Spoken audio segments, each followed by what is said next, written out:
Je viens de finir ma thèse sous la codirection de Francis Eustache et de Denis Péchanski. J'étais financé par l'Observatoire B2V des mémoires pour mes travaux de recherche qui ont duré 4 ans.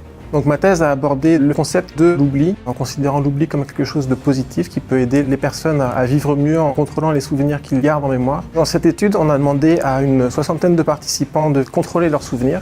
On leur présentait à l'écran des indices qui leur faisaient réévoquer ces souvenirs, et la difficulté pour nos participants était de réussir à ne pas avoir cette apparition dans la conscience de l'image. Ils devaient essayer de la repousser mentalement. Et on enregistrait en parallèle de ça l'activité en électroencéphalographie pour voir comment le cerveau se comporte quand il essaye de résister à ce qu'on appelle une intrusion mnésique, c'est-à-dire le passé qui revient de façon involontaire et qui peut être parfois dérangeant. Et j'ai rarement vu ça, c'est cette capacité de passer d'un paradigme extrêmement pointu qui fait appel notamment à la modélisation mathématique. Ce sont vraiment des techniques très très difficiles, et en même temps une capacité comme ça à se détacher de son champ d'études et à le replacer dans un contexte plus large. Après, il faut aussi mentionner Pierre Gagnepin qui m'a accompagné sur le plan concret, expérimental.